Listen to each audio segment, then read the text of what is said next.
बिस्मिल्लाहिर्रहमानिर्रहीम। अस्सलाम वालेकुम। कैसे हो आप? उम्मीद है आप सब ठीक ठाक होंगे। मेरी अल्लाह पाक से दुआ है कि अल्लाह पाक हम सबको अपनी हिफ्ज़-ओ अमान में रखे। आज मेरी ज़्यादातर टिप्स जो है ना वो किचन काउंटर के बारे में है।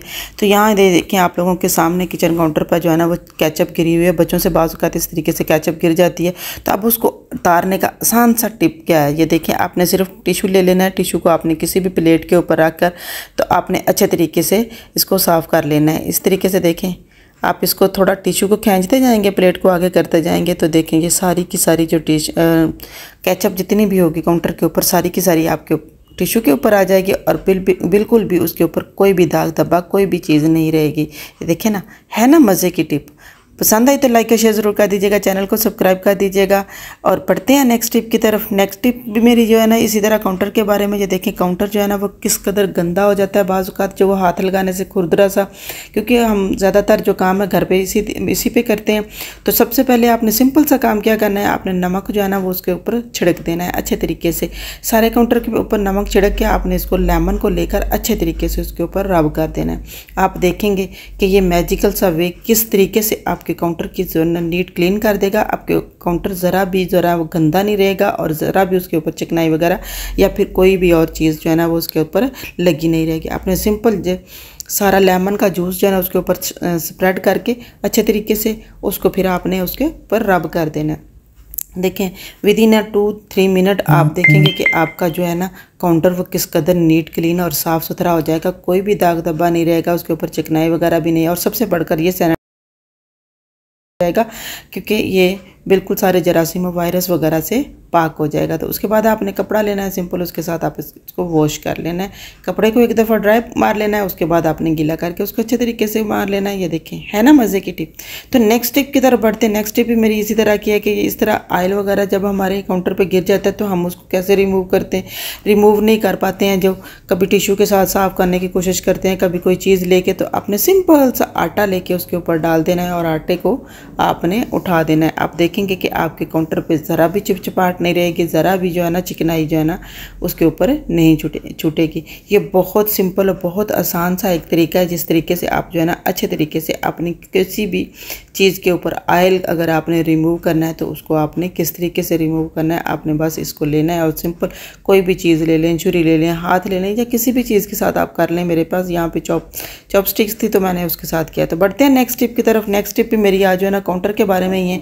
तो किस तरीके से हम ढेरों सारी रोटियां जो है ना इस गर्मी के मौसम में पका सकते हैं। तो यहाँ पे मैं सिंपल जो है ना वो पेड़े कर रही हूँ। उसके बाद मैं आपको मैजिकल सा वे बताती हूँ कि किस तरीके से आप जो है ना एक ही वक्त में एटलीस्ट 3 से 4 रोटियां जो है ना वो बना सकते हैं, बहुत ईजी वे से, बहुत आसान तरीके से। तो सिंपल ये भी काम जो है ना हमारे काउंटर का ही है। तो भला वो काउंटर का जिसकी वजह से हम जो है ना वो इतने सारे काम जो है ना वो ईजिली आसानी के साथ कर लेते हैं। तो ये देखें, यहाँ पर मैंने सिंपल से वे से ना आसानी के साथ जो सारी रोटियाँ जितनी आपने पकानी है आपको रिक्वायर्ड है उतनी बनाएं। आपने सारे पेड़े करके अच्छे तरीके से रख लेने हैं।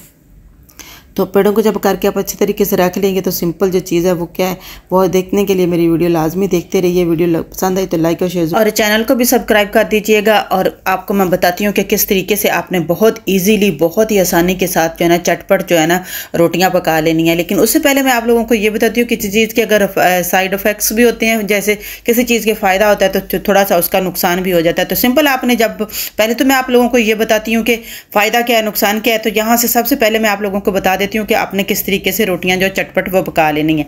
रोटियां किस तरीके से पकानी है, आपने कोई भी शॉपिंग बैग ले लेना है। आपके घर में कोई भी शॉपिंग बैग हो तो उसको आपने अच्छे तरीके से वॉश करके उसको अच्छे तरीके से ड्राई करके तो उसको आपने अपनी रोटी के साइज़ के मुताबिक जो है ना उसके अपने पोर्शंस बना लेने हैं। यहाँ पे मैं 3 पोर्शंस में इसको डिवाइड करूँगी। मैं एट ए टाइम जो है ना वो 2 रोटियाँ आप लोगों के साथ शेयर करूँगी कि 2 रोटियाँ किस तरीके से आसानी से बन सकती हैं। तो उसके बाद आप इसके अलावा आप जो इसमें 3 बना सकते हो, 4 बना सकते हो, एटलीस्ट आप 5, 6, 7 जितना चाहे आपके इसके ऊपर जो रोटी है ना वो आप बना सकते हो। लेकिन थोड़ी सी मेरी रोटी जो होती है ना वो थोड़ी मोटी हो, जैसे मदनी रोटी होती है ना उस तरीके की रोटी मेरे घर में ज़्यादातर पसंद की जाती है। बहुत बारीक वाली रोटी नहीं पसंद की जाती। तो इसलिए मैं ज़रा 2 रोटियां ही बना के आप लोगों के सामने शेयर करूँगी। जो रोटी बहुत चपाती की तरह बहुत पतली रोटी खाने के आदी हैं तो वो तो 10 तक भी बना सकते हैं इस तरीके से और ईजिली बन भी जाएंगी। लेकिन सबसे बड़ी जो चीज़ है इसका नुकसान क्या होगा वो भी मैं आप लोगों के साथ ज़रूर शेयर करूँगी। उसके लिए वीडियो देखते रहिए। तो सबसे पहले तो ये फ़ायदा है कि आप जल्दी जो है ना गर्मी में बचने के लिए आप जल्दी सारी रोटियां जो है ना वो बना लेंगे। लेकिन इस तरीके से आपने सबसे पहले जो है ना वो शॉपर के ऊपर जो है ना वो आटा, थोड़ा सा हल्का सा आटा स्प्रेड कर लेना है और उसके बाद आपने पेड़ा रख लेना है, उसके ऊपर आपने अगला शॉपर रख लेना है, उसके ऊपर भी आपने थोड़ा सा आटा जो है ना वो उसको लेके स्प्रेड कर देना है और उसके ऊपर फिर आपने एक पेड़ा रख देना है। तो आप इस तरीके से जो है ना बेलन के साथ उसके ऊपर फिर एक जो आपने ना शॉपर रख के इसी तरीके से तो पेड़ा इस तरह आपने थोड़ा सा दूसरा पेड़ा इसके ऊपर आप रखेंगे, उसके बाद फिर अगला शापर इसके ऊपर रखेंगे, उसके बाद आप उसको बेलन के साथ बेल लें। जितनी बड़ी करना चाहते हैं आप उसको बड़ी कर सकते हैं, जितनी छोटी रखना चाहते हैं आप उस तरीके से आपको रोटी को बेल लेंगे अपनी मर्ज़ी के मुताबिक, क्योंकि ज़ाहिर बात है कुछ लोगों के घर में जो है पतली रोटी पसंद की जाती है, कुछ लोगों के पास थोड़ी सी मोटी पसंद की जाती है, कुछ लोगों के पास ज़्यादा मोटी वाली पसंद की जाती है। इस तरीके से जो है ना वो हर घर की अपनी अपनी एक चॉइस होती है, अपनी अपनी पसंद होती है। तो यहाँ पर ये देखें आप लोगों के सामने मैं किस तरीके से बेल कर दिखाती हूँ।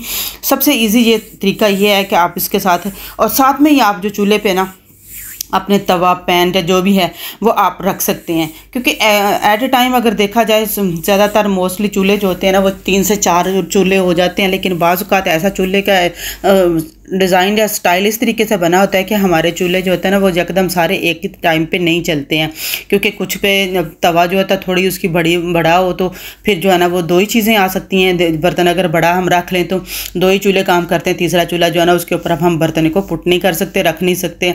तो यहाँ पर ये देखिए मेरे बहुत अच्छे तरीके से मैंने रोटी आपको बेल के दिखा दी है किस तरीके से आपने बेलनी है। उसके बाद आप इसको किस तरीके से अंदर से ईजिली जो है ना वो निकाल सकते हैं। दोनों रोटियाँ ये देखें आप लोगों के सामने। तो अब मैंने तवे के ऊपर डाल देनी है। आपने एक तवे के ऊपर पैन के ऊपर जो भी चीज़ें आप लोगों के पास हैं उसके ऊपर आपने डालते जाना और चटपट सी इनको पकाकर उतारते जाना। मैं चूँकि सुबह का नाश्ता था उस वक्त ये बना रही थी, तो मैं 1 साइडेड जो है ना वो ऑयली बनाती हूँ। सुबह के टाइम नाश्ते में पराठा ज़्यादा मेरे बच्चे ज़्यादा शौक से नहीं खाते हैं, तो सिर्फ एक साइड से जैसे चोपड़ी रोटी कहते हैं ना उसको, तो वो हम उस तरीके से खाते हैं सुबह के नाश्ते के टाइम, थोड़ी सी सॉफ्ट हो जाए तो। लेकिन 1 साइडेड ही मैं ना ऑयल लगाती हूँ, तो थोड़ा सा ऑयल लगा के आपने इसको पकाते जाना। इस तरीके से आप चटपट जो है ना आपके सारा नाश्ता विद इन अ मिनट्स आप अपना नाश्ता जो है ना वो उसको तैयार कर सकते हैं।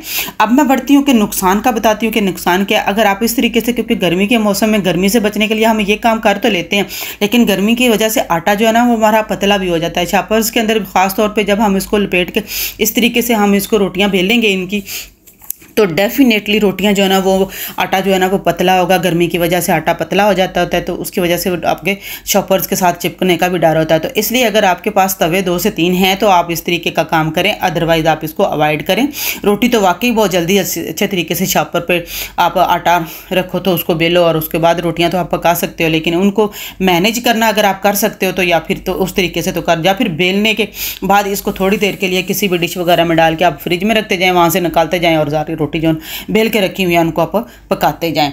तो उसमें तो वही टाइम उस तरीके से ही लग जाएगा, जितना ज़्यादा टाइम पकने में रोटियां बनाने में रोटी में लगता है उतना ही टाइम लग जाएगा अगर आपके पास चूल्हा है।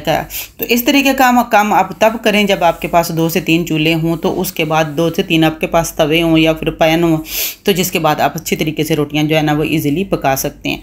तो ये बहुत अच्छे तरीके से, वैसे बहुत अच्छे तरीके से कुक भी हो जाती हैं। तो ये देखें अच्छे तरीके से मेरी सारी की सारी रोटियाँ जो है ना वो बहुत अच्छे तरीके से पक गई हैं और मुझे ज़्यादा टाइम भी नहीं किचन में लगा, और सबसे बढ़कर जो है ना वो रोटी बहुत अच्छे तरीके से और सॉफ्ट सी रोटी बनकर तैयार हो गया। डिपेंड करता है कि आप लोगों के पास तवे कितने हैं। तो मैंने एक ही पे सारी चीज़ें जो है ना उसी वक्त पका के आप लोगों के सामने दिखाई है, क्योंकि ऑयल वाली रोटी जो है ना वो बहुत जल्दी पक जाती है, उस पर ज़्यादा टाइम नहीं लगता है, लेकिन जो सूखी रोटी होती है उस पर थोड़ा टाइम लगता है उसको अंदर तक पकने के लिए।